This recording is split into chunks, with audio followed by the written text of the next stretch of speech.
Hello everyone. आज के इस छोटे से वीडियो में मैं आपका इम्पॉर्टेंट जो फॉर्मूला जो कि आपको याद होने चाहिए वो रिवाइज करा दूंगा और यहाँ से तैयार कर लेना, क्योंकि वैसे तो फॉर्मूले बहुत सारे हैं लेकिन जो काम के फॉर्मूले मैं वही बताऊंगा। सबसे पहले आ जाते हैं चैप्टर नंबर 1 पे। तो आपको पता है दो संख्याओं का जो गुणनफल होता है उनके एचसीएफ और गुणा उनके एलसीएम के बराबर होता है। तो ये पहला फॉर्मूला आपको याद होना चाहिए।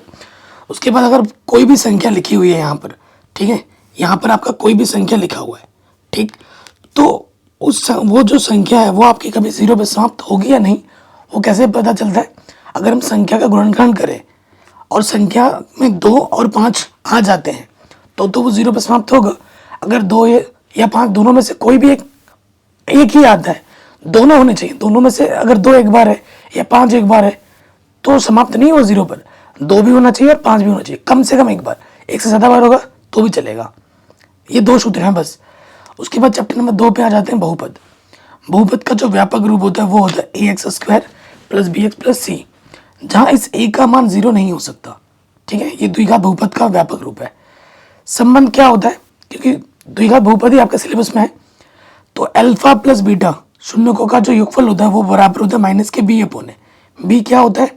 एक्स का गुणज। ए क्या होता है? एक्स स्क्वायर का गुणज।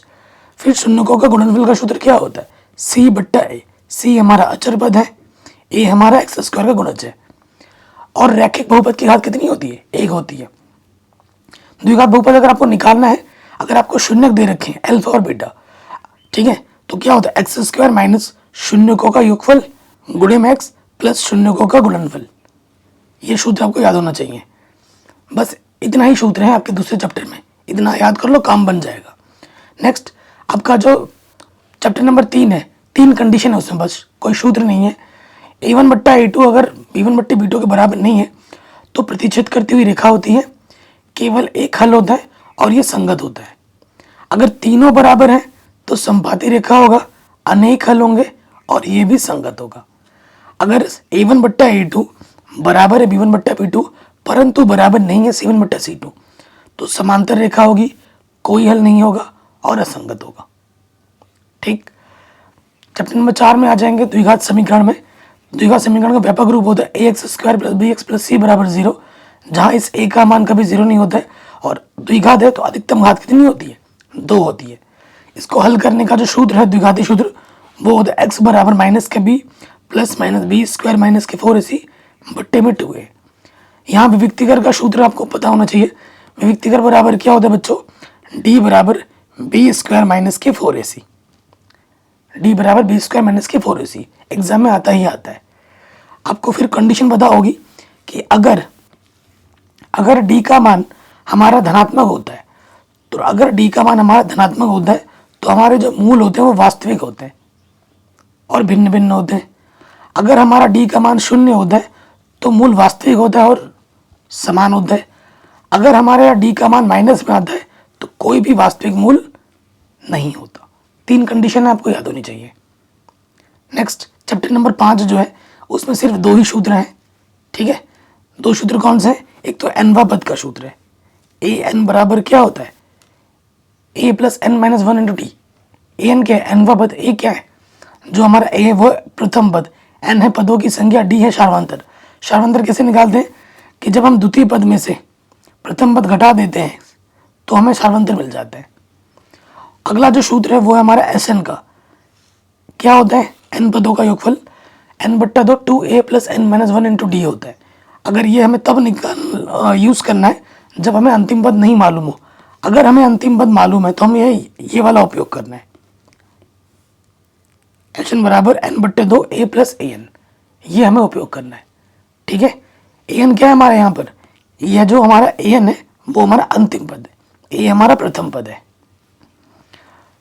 ट्रायंगल्स में कोई सूत्र ही नहीं, त्रिभुज वाले चैप्टर में कोई सूत्र नहीं है, सारे पर में है जो कि मैंने सिखा रखे हैं, पढ़ा रखे हैं, लिंक्स मिलेंगे डिस्क्रिप्शन पे। फिर आते हैं निर्देशांक ज्यामिति में। बिंदु पहले एक्स निर्देशांक होता है, फिर वाई निर्देशांक होता है। एक्स निर्देशांक को हम भुज कहते हैं, वाई निर्देशांक को हम कोटि कहते हैं। ठीक है, मूल बिंदु का निर्देशांक 0,0 होता है। अगर हमारे पास 2 बिंदु है, ये x1 y1 और ये x2 y2 इसके निर्देशांक है, तो इनके बीच की दूरी का सूत्र क्या होता है? x1 माइनस x2 का वर्ग प्लस y1 माइनस y2 का वर्ग अंडर रूट के अंदर। फिर विभाजन शूद्र है। अगर हमारे पास एक रेखा है और इसके बीचों बीच एक बिंदु है, बीचों बीच कहीं पे भी, और ये इसको m1 अनुपात m2 में विभक्त कर रहा है, तो इस x निर्देशांक और इस y निर्देशांक निकालने का सूत्र होता है x बराबर क्या होता है, x बराबर होता है m1 x2 plus m2 x1 बट्टे में m1 प्लस m2, और y के लिए सूत्र होता है m1, देखो यहाँ पर क्या होता है y के लिए सूत्र बच्चों, थोड़ा सा मिस्टेक है यहाँ पर होता है m1 y2 plus m2 y1, m1 y2 plus m2 y1 बट्टे में m1 प्लस m2, ये विभाजन सूत्र होता है। ठीक, इतना ही है। उसके बाद त्रिकोणमिति में आ जाओ। त्रिकोणमिति में जानते हो त्रिकोणमिति के सारे नियम कानून समकोण त्रिभुज में लगते हैं। समकोण त्रिभुज में 90 अंश के सामने वाली भुजा हमारी कर्ण होती है, जो भी कोण होगा कोण के सामने वाली भुजा लंब होती है, और जो बच जाएगी भुजा वो हमारी आधार होती है। ठीक है, 90 अंश के सामने वाली भुजा कर्ण होती है, कोण के सामने वाली भुजा लंब होती है, और इसमें हम पाइथागोरस प्रमेय भी लगा सकते हैं। जब दो भुजा दी हो, तीसरी भुजा निकालनी हो, तो हम पाइथागोरस प्रमेय का उपयोग करते हैं। ठीक, इसमें sine cos tan cosec sec cot याद रखने का ट्रिक है। लाला आम लाया कच्चा कच्चा आम, लाल बट्टे कक्का, ऊपर से साइन कॉस टेन, नीचे से कॉसेक सेक कॉट होता है। लंब बट्टे कर्ण क्या होगा, साइन, और कर्ण बट्टे लंब क्या होगा, कॉसेक। आधार बट्टे कर्ण क्या होगा, कॉस, और कर्ण बट्टे आधार क्या होगा, सेक। लंब बट्टे कर्ण क्या होगा, सॉरी, लाला आम लाया कच्चा कच्चा आम। सो देखिए यहाँ पर थोड़ा सा मिस्टेक है जिसको मैं सुधार देता हूँ। देखो यहाँ पर क्या होगा, लाला आम लाया कच्चा कच्चा आम, तो यहाँ पर क्या हो जाएगा बच्चों, लंबट्टे, देखो लंबट्टे क्या हो जाएगा, लंबट्टे आधार कर्ण, नहीं, लंबट्टे आधार क्या होता है, टेन थीटा, और कॉट थीटा क्या होगा, आधार बट्टे लंब। ठीक, ये चीज़ आपको याद होनी चाहिए। उसके बाद आ जाइए ट्रिग्नोमेट्री जो टेबल है आपको याद होना चाहिए। त्रिकोणमिति टेबल पूरा बनाना क्या सिखा रखा है ट्रिक के साथ, कुछ दिन पहले वीडियो भी बनाया था, मैं लिंक डाल दूंगा डिस्क्रिप्शन पे, देख लेना। उसके बाद ये जो प्रमेय है, ठीक है, सर्वसमीका है, जैसे हम कहते हैं कि sine square plus cos square theta का मान एक होता है, 1 प्लस टेन स्क्वायर थीटा का मान सेक स्क्वायर थीटा होता है, 1 प्लस कॉट स्क्वायर थीटा का मान कॉसेक स्क्वायर थीटा। ये तीन सर्वसमीका याद कर लो, सारे सूत्र यहीं से बन जाते हैं। उसके बाद कॉसेक थीटा को हम एक बट्टा साइन लिखते हैं, सेक थीटा को एक बट्टे कॉस लिखते हैं, टेन थीटा को हम एक बट्टा कॉट लिख सकते हैं, साइन बट्टा भी कॉस लिख सकते हैं टेन को, और कॉट को लिखते हैं कॉस बट्टा साइन। इतना सूत्र याद कर लो बस। 90 चैप्टर में कोई सूत्र ही नहीं है। ठीक है, उसके बाद जो 10वां चैप्टर वृत्त है, प्रमेय है, सूत्र नहीं है। आप जानते हो व्यास क्या होता है, त्रिज्या का दुगुना होता है, क्षेत्रफल क्या होता है, पाई आर स्क्वायर, और परिधि क्या होती है, 2 पाई आर होती है। ये पहले से ही जानते हो। आपके पास कोई वृत्त है, त्रिज्या के द्वारा जो काटा गया खंड होता है उसे हम क्या कहते हैं, त्रिज्यखंड। तो ये छोटा वाला हिस्सा इसे हम लघु कहते हैं, और ये जो बड़ा वाला हिस्सा है इसे हम दीर्घ कहते हैं। लघु त्रिज्यखंड का क्षेत्रफल क्या होता है, थीटा बट्टे 360 गुणे में पाई आर स्क्वायर। और अगर इसकी चाप ए बी की लंबाई निकालनी है तो इसका सूत्र होता है थीटा बट्टे 360 गुणे में 2 पाई आर। ठीक है, और अगर आपको ये वाला हिस्सा निकालना है, ये वाला दीर्घ निकालना है, तो उसके लिए क्या करना होगा, उसके लिए आपको वृत्त के क्षेत्रफल में से ये वाला टुकड़ा घटा देना है, लघु त्रिज्यखंड का क्षेत्रफल घटा देना है, आपको दीर्घ मिल जाएगा। ठीक, अगर आपको वृत्तखंड निकालना है, जैसे ये वाला वृत्तखंड है, वृत्तखंड क्या होता है, जीवा के द्वारा काटा गया खंड हमारा वृत्तखंड होता है। ये वाला हिस्सा हमारा लघु है और ऊपर वाला हिस्सा हमारा दीर्घ है। तो लघु वृत्तखंड का क्षेत्रफल का सूत्र होता है थीटा बट्टे 360 minus 1/2 R square sine theta. और अगर आपको ये वाला हिस्सा निकालना है दीर्घ, तो उसके लिए क्या करना होगा, वृत्त के क्षेत्रफल में से लघु वाला घटा देना है, तो आपको मिल जाएगा दीर्घ वृत्तखंड का क्षेत्रफल। अगले चैप्टर में आ जाओ, चैप्टर नंबर 12। देखो घन, घन क्या होता है, जिसकी लंबाई चौड़ाई ऊंचाई तीनों समान हो उसे घन कहते हैं। घन का क्षेत्रफल होता है 6a स्क्वायर। ठीक है, 6 गुना भुजा का वर्ग। आयतन क्या होता है, भुजा की घात 3, और इसका जो विकर्ण होता है वो होता है a√3। ठीक है, भुजा √3। अगर आपके पास गोला है, उसकी त्रिज्या r है, तो गोले का क्षेत्रफल होगा 4 पाई आर स्क्वायर, और गोले का आयतन होता है 4/3 पाई आर क्यूब। ठीक, अगर आपके पास वृत्त है और वृत्त की त्रिज्या आपके पास क्या है, r है, तो इसका क्षेत्रफल क्या होता है, पाई आर स्क्वायर, और इसकी परिधि क्या होती है, 2 पाई आर। आयतन है, ये आपकी ऊंचाई है, ये आपकी त्रिज्या है। तो ये जो बेलन है, ठीक है, तो बेलन का जो क्षेत्रफल होता है वो होता है 2πr/h, बेलन का आयतन होता है πr²h। और संपूर्ण जब निकालोगे, संपूर्ण, ठीक है, तो संपूर्ण में क्या हो जाएगा, संपूर्ण में यहाँ आपके बाहर बाहर से क्या है, बाहर बाहर से आपका बेलन है और इधर से एक वृत्त है, इधर से एक वृत्त है, तो प्लस के 2πr², 2πr/h प्लस 2πr का जोड़ दोगे तो संपूर्ण मिल जाएगा आपको। ठीक, उसके बाद शंकु की बात कर दे। शंकु में क्या है ये बच्चों, ये हमारी ऊंचाई है, ये हमारी त्रिज्या है और ये हमारी तिर्यक ऊंचाई है। क्षेत्रफल का जो सूत्र होता है ये πr/l होता है। l हमारी तिर्यक ऊंचाई जिसका सूत्र होता है अंडर रूट के अंदर h² प्लस r²। आयतन का सूत्र होता है 1/3 πr²h। और अगर संपूर्ण क्षेत्रफल बोलेगा तो बाहर बाहर से क्या है, शंकु है जिसका होता है πr/l और यहाँ से क्या है, ये वृत्त है प्लस πr²। तो ये संपूर्ण क्षेत्रफल आ जाएगा। अगर हम घनाभ की बात करें, घनाभ में ये लंबाई है, चौड़ाई है, यह ऊंचाई है, तो इसका विकर्ण का सूत्र होता है अंडर रूट के अंदर l² plus b² plus h²। और क्षेत्रफल का होता है संपूर्ण 2 ब्रैकेट के अंदर lb plus bh plus hl। और अगर हमें आयतन निकालना है तो वो होता है lbh, लंबाई गुणा चौड़ाई गुणा ऊंचाई, ये आयतन का सूत्र होता है। अगर अर्धगोला होगा, गोले को आधे से काट दो, अर्धगोला है तो अर्धगोले का क्षेत्रफल होता है 2πr² और संपूर्ण क्षेत्रफल होता है 3πr²। बाहर बाहर से 2πr² और ऊपर से वृत्त है πr²।